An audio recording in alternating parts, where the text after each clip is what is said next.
The day he left is burned into my memory like a scar that will never fade.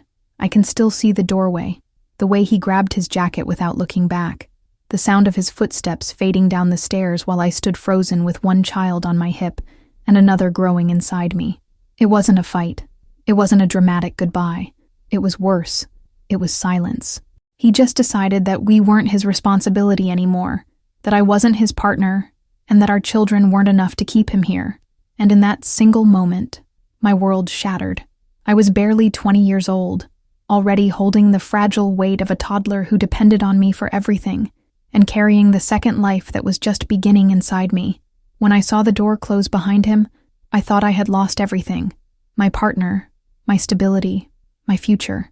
My knees went weak, and I slid down to the floor with tears streaming down my face, my little one tugging at my hair, too young to understand why Mommy was crying so hard. I remember whispering to myself, how am I supposed to do this alone? How am I supposed to raise 2 children when I can barely keep myself standing? The truth is, abandonment doesn't happen all at once. It happens in stages. First, in the unanswered calls, then in the excuses, then in the nights he doesn't come home, and finally, in the morning when his side of the bed is empty, not because he's late, but because he's gone for good. I had ignored the signs, holding on to the hope that love could be enough, that the promise he once made to me meant something. But when the silence replaced his voice, I understood. Love wasn't enough for him. Commitment wasn't enough. We weren't enough. I sat there on that floor, broken, until my child laid his tiny head on my chest, as if reminding me of the only truth that mattered. I couldn't give up. I had no choice but to keep going. My children didn't ask to be born into this story, but they deserved a mother who wouldn't surrender, even when abandoned, even when the world whispered that I would fail. From that moment forward, survival became my mission. Every decision, every breath, every sleepless night revolved around one purpose: protecting them. I didn't know how. I didn't have a plan. I didn't even have hope most days. But I had love, and sometimes love has to be enough to start with. People think abandonment is just about someone leaving, but it's more than that. It's the way the air feels heavier when you realize you can't share the burden anymore. It's the way nights stretch longer because there's no one to split the worries with. It's the way bills stack higher while your bank account gets lower, and the only person left to solve it is you. Abandonment is the echo of every "I can't do this alone" you whisper in the dark, and the terrifying silence that answers back. That night, after the tears dried and my child finally fell asleep, I looked at myself in the mirror. My face was swollen from crying, my eyes red and exhausted, my body trembling. But behind the wreckage, I saw something else, a flicker of defiance.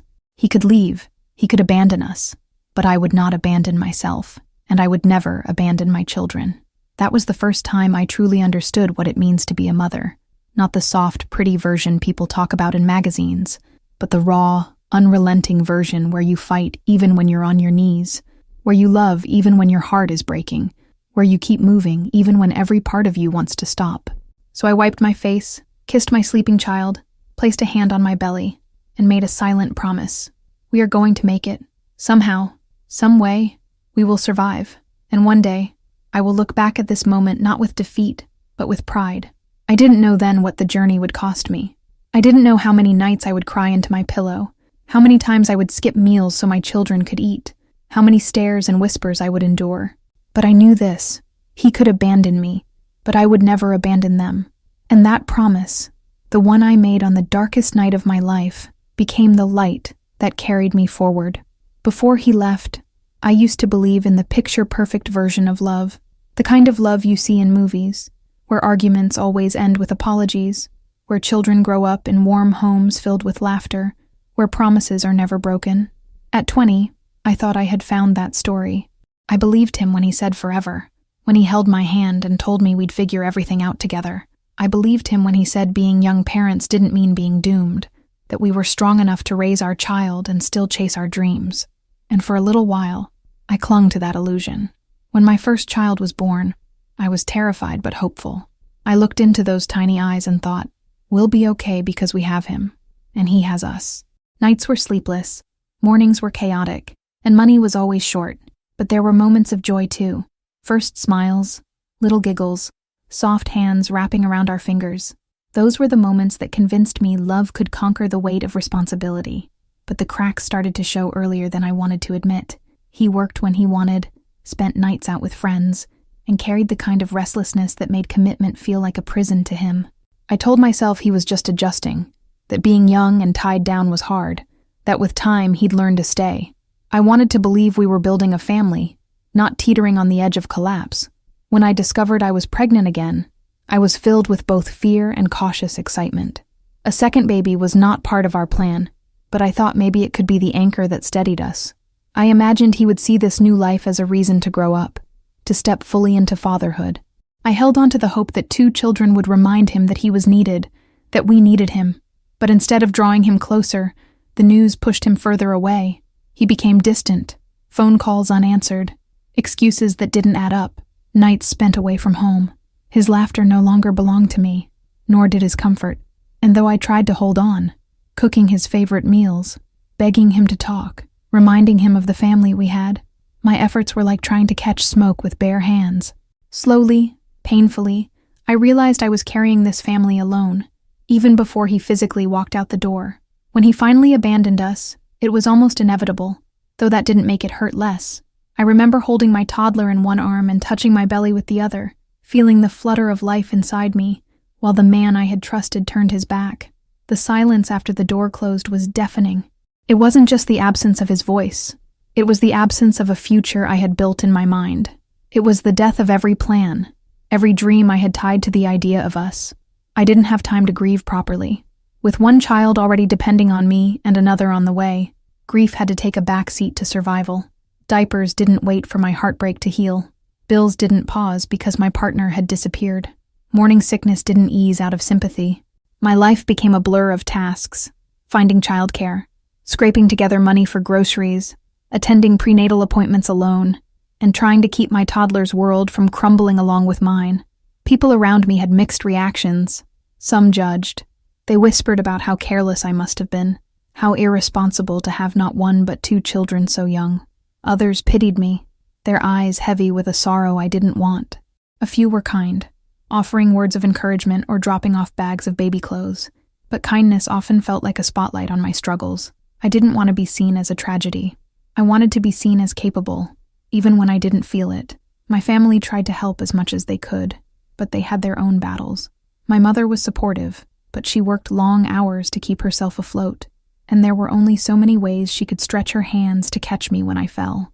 My friends, most of them still carefree and chasing their own lives, didn't know what to say, so they said nothing at all.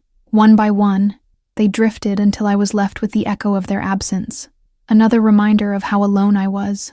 But in the quiet, in the loneliness, I began to see myself differently. I was no longer just a girl who had been left. I was the only constant my children had. Every morning, when my toddler woke and reached for me, I realized I was the center of his world. Every kick from inside my belly reminded me that another little soul was counting on me too, and slowly, painfully, I began to accept that while he had abandoned us, I had no right to abandon myself. That realization didn't erase the fear. I still woke in the middle of the night drenched in anxiety, wondering how I would feed 2 children, how I would afford diapers and formula, how I would keep the lights on. I still fought shame, replaying the moment he left, blaming myself for not being enough to make him stay. But underneath the fear and shame, there was a seed of determination, small and fragile, but alive. I started writing little notes to myself on scraps of paper. You can do this, one day at a time. They need you. I taped them on the fridge, on the bathroom mirror, inside my notebook. Some days those words were the only thing that pushed me forward.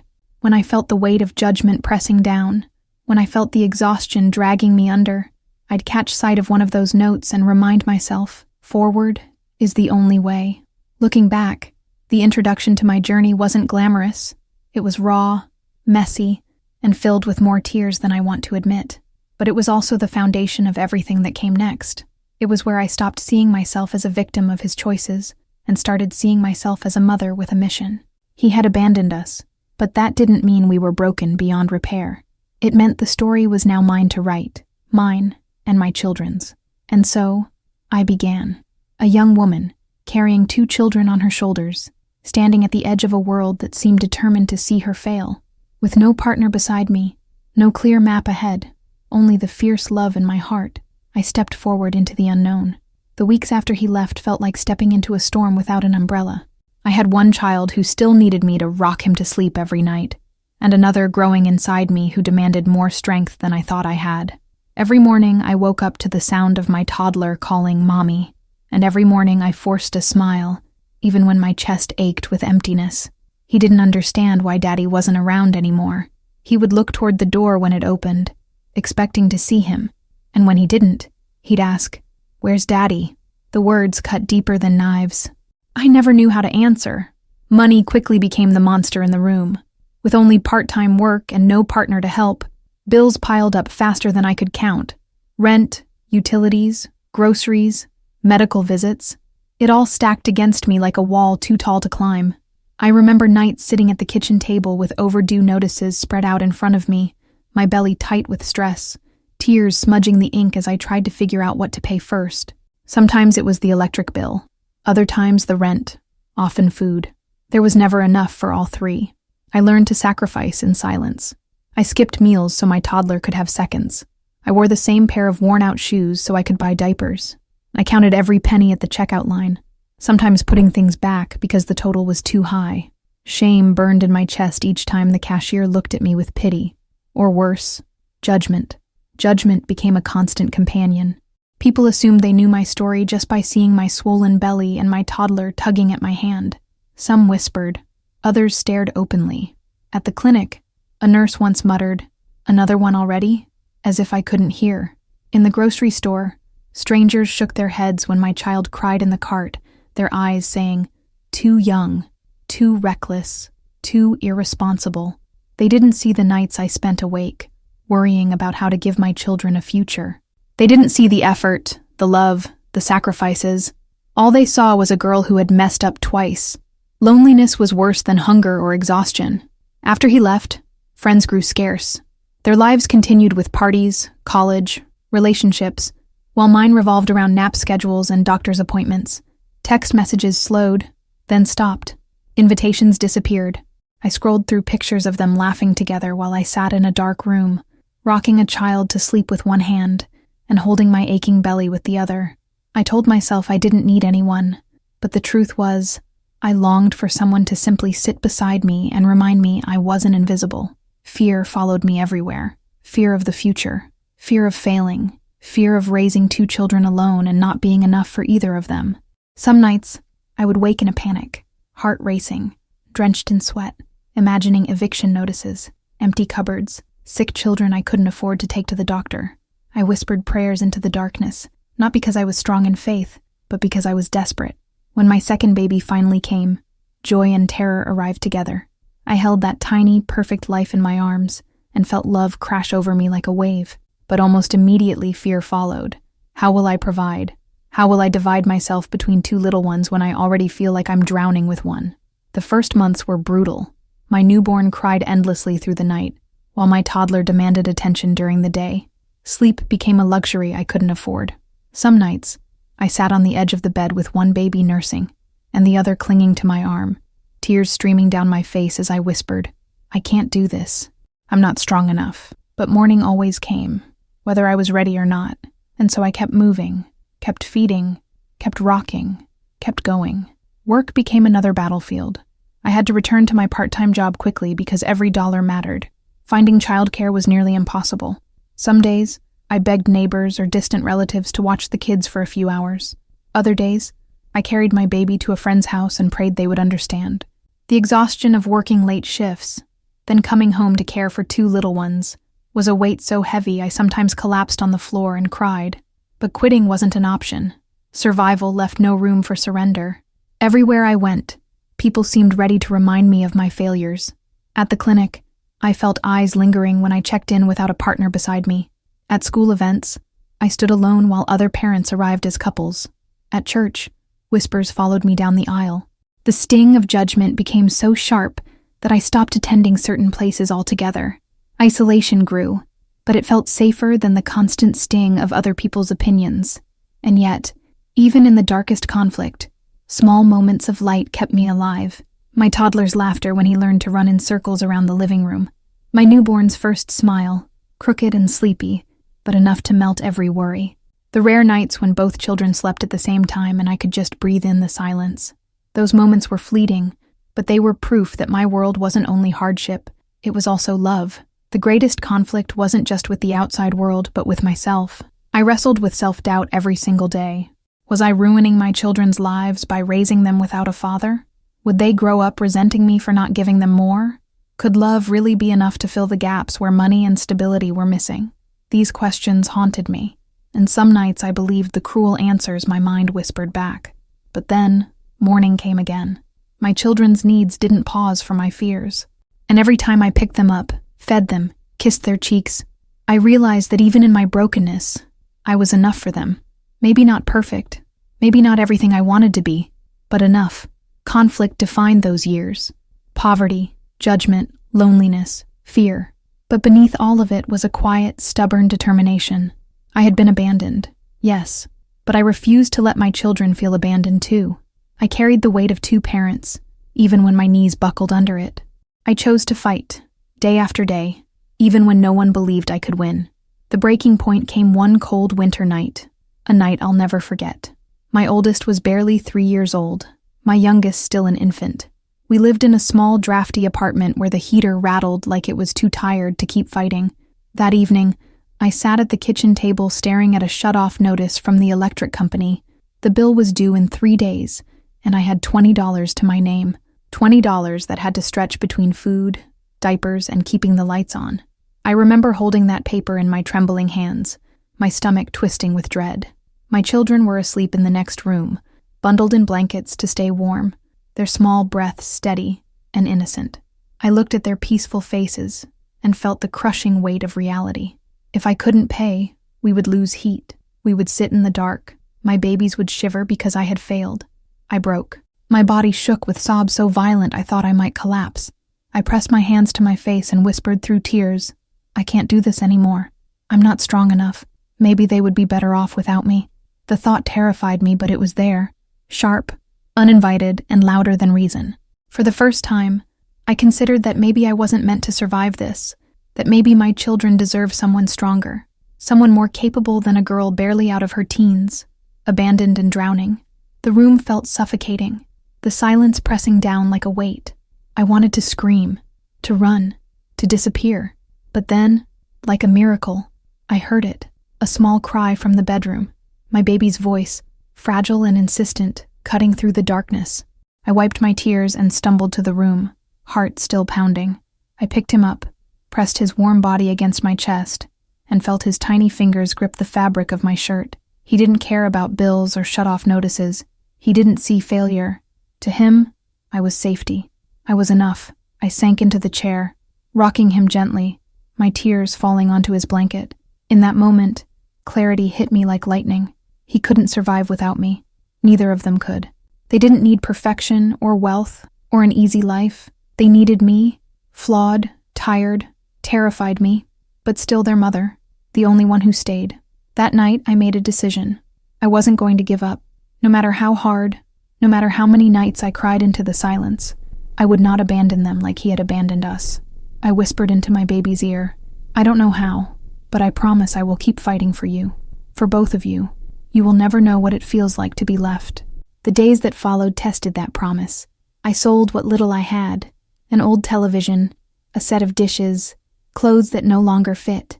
I picked up extra shifts at work, even when exhaustion made my body ache. I applied for assistance programs, stood in long lines at food banks, swallowed my pride and accepted help where I once would have said no. Survival wasn't pretty, but it was possible. The hardest moment came a few weeks later when my toddler fell sick. His fever spiked in the middle of the night, his small body burning in my arms. I rushed to the emergency room, my newborn strapped to my chest, tears streaking my face as I begged the nurse to help us. Sitting in that hospital room, the smell of antiseptic heavy in the air, I realized just how fragile everything was. If anything happened to them, I didn't know if I could keep breathing. When the doctor finally said it was just a virus and he would recover, relief swept through me so intensely that I collapsed into the chair, sobbing. That night, I realized something else. Fear would never leave me. It would follow me through every fever, every bill, every moment of doubt. But fear didn't have to be the end of the story. Fear could exist alongside love, and love, fierce, desperate love, could carry us through. I wish I could say the pain disappeared after that. It didn't. There were still nights I went to bed hungry, still days I felt invisible to the world. But the moment I nearly gave up, the night I thought about walking away from everything, became my turning point. Because in choosing to stay, in choosing to fight, I discovered a strength I didn't know I had. He had abandoned me. He had walked away when I needed him most. But I refused to let that be the end of our story. I refused to let my children grow up believing they were unworthy of love, or stability, or sacrifice. If their father had shown them abandonment, I would show them devotion so unshakable it would drown out his absence. That became my mission, my fuel, my reason to wake up every morning no matter how broken I felt. Every giggle, every milestone, every sleepy hug reminded me that I was not just surviving, I was raising 2 lives, shaping their world, teaching them resilience by living it myself. The climax of my journey wasn't just the night I nearly gave up. It was the moment I chose to stay. It was the moment I decided that my children deserved a mother who fought, even if she fought with trembling hands and tear-streaked cheeks. It was the moment I understood that being abandoned didn't mean being destroyed. Looking back now, I sometimes wonder how that broken girl ever managed to survive. I see her sitting at the kitchen table, head in her hands, drowning in bills and exhaustion, convinced she was failing. I see her rocking 2 children to sleep with tears on her cheeks, whispering promises she wasn't sure she could keep. And I realize she wasn't weak. She was becoming. She was being forged by fire into the woman I am today. My children are my greatest teachers. They showed me that strength is not about never breaking down, but about standing back up after you do. They showed me that love can be louder than fear, that even in the darkest nights, the sound of a baby's laugh or a toddler's sleepy, "I love you, Mommy," can light up the room. They saved me as much as I saved them. We grew together, step by step. I watched them take their first wobbly steps, while I learned to take my own steady ones as a mother. I learned to budget, to stretch every dollar, to celebrate small victories like paying a bill on time or filling the fridge with groceries for the week. I found strength in the ordinary, strength in every sleepless night survived, every scraped knee kissed, every milestone reached. People used to look at me with pity, sometimes even with scorn. But over time, their opinions stopped mattering. What mattered was the laughter inside my home, the warmth of 2 little arms hugging me tightly, the knowledge that despite everything stacked against us, we were still standing. We weren't just surviving, we were living. Did I miss out on things? Yes. Did I feel the ache of loneliness? Of course. But those sacrifices turned into lessons, and those lessons turned into victories. I became independent, resourceful, resilient. I learned that I didn't need someone to complete me or validate me. I already had all I needed: determination, love, and 2 little hearts that reminded me every day why I kept going. And here's the truth I want to share. Being abandoned didn't define me. What defined me was how I chose to respond.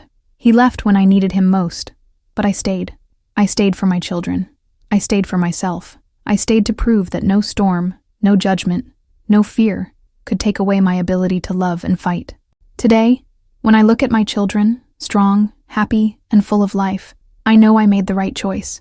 I know that every sleepless night, every tear, every sacrifice was worth it.